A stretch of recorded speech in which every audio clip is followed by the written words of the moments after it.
Good morning, everyone. Good morning, Prime Minister. Shoshana Small from the Gleaner. So there have been concerns about the bill, the oversight and the transparency mechanisms embedded in the bill.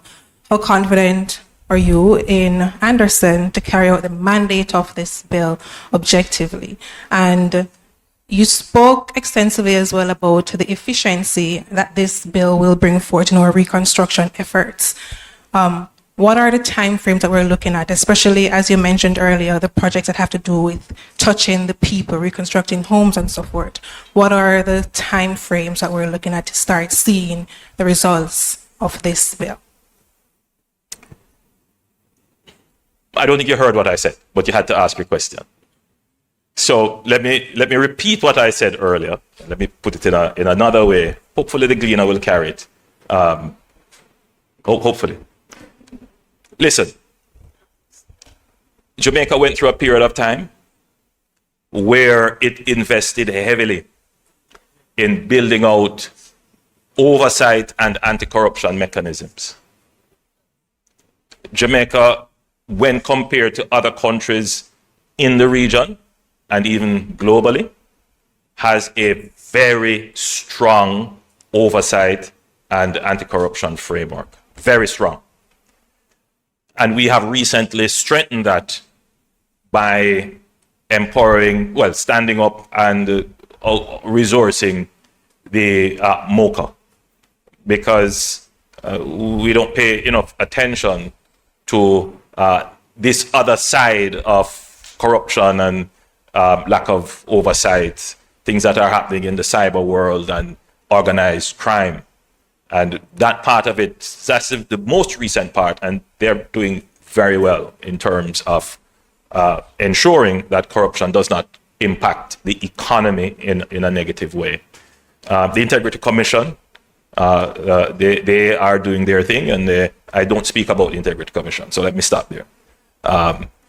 Then we have the PBMA, that is the Public Bodies Management Act, which is a very strong piece of legislation which governs how public bodies should conduct themselves. We have the FAA, which is the Financial Accounting and Administration Act. That one keeps not finding that one properly. The FAA, and then you have the Auditor General as well, and you have FID, and then policing all of that is the PAAC, that is the Public Appropriations and Accountability Committee, and headed by an opposition member. And then you have the PAC, right, which is also headed by an opposition member. So it's a very robust and comprehensive system of oversight and accountability. And then you're going to say to me, that when I set up a bill, I must now go and put in place another FAA. So the same provisions that are in the FAA and the PBMA that cut across all ministries and all legislation, I must go now and put those same things in this legislation. I must go and build another mechanism for the Auditor General, the FID, in other words, I must go and rebuild this again and create a very dense bureaucracy, which we expect to move quickly. It doesn't make sense. If we invested in building out this very robust framework where we spend billions of dollars every year trying to guarantee the country accountability and probity, and then we go and do that again, the people who are recommending this don't have our best interest at heart. Don't. Let the systems that are in place, let them work. While the systems that are supposed to deliver speed and efficiency, let them work.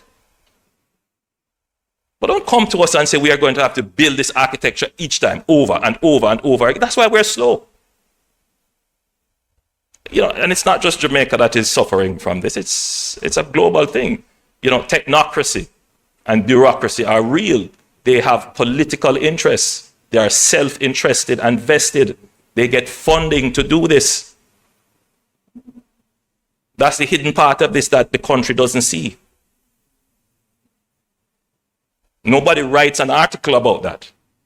And somehow everybody is so self-righteous to be the defenders when nobody's trying to defend the people who are in need of their homes quickly, the country needing growth.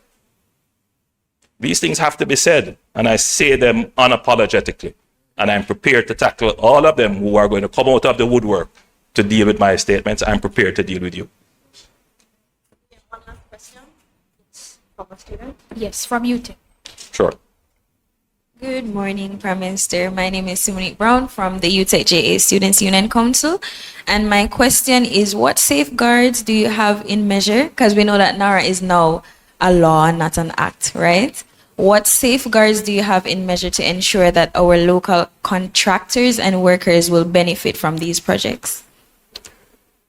Again, the local procurement legislation already defines a process by which local contractors get, I would say, an advantageous preference in some instances.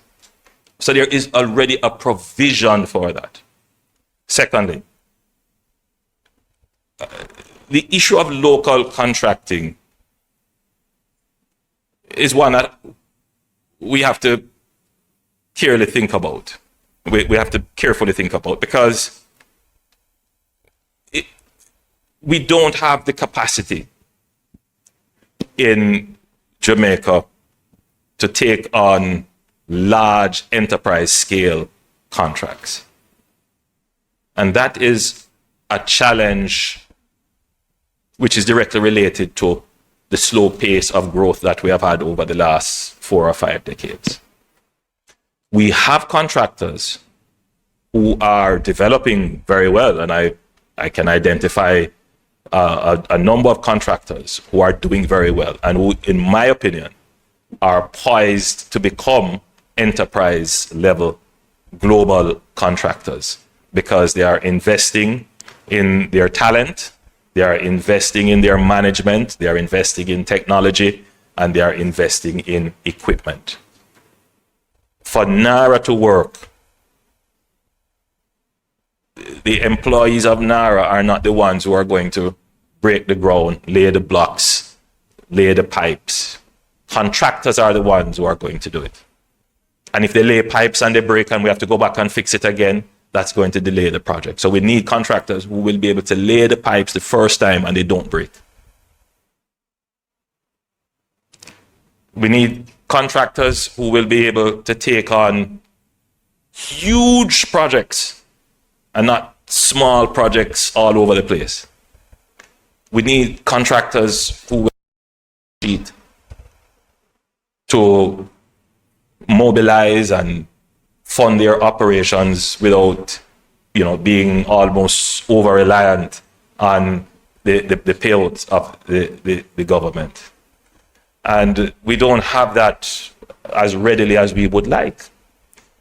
But the question that you have asked is very important, because as a government, we need to engage the contractors to say, listen now, you are critical stakeholders and partners. Let us see how we can work together so that you can develop and then we get the skills. So government is very open and will lead this process of engaging with the contractors, because it's in our interest to have enterprise scale contractors. We want contractors who can operate at the highest level with the greatest efficiency.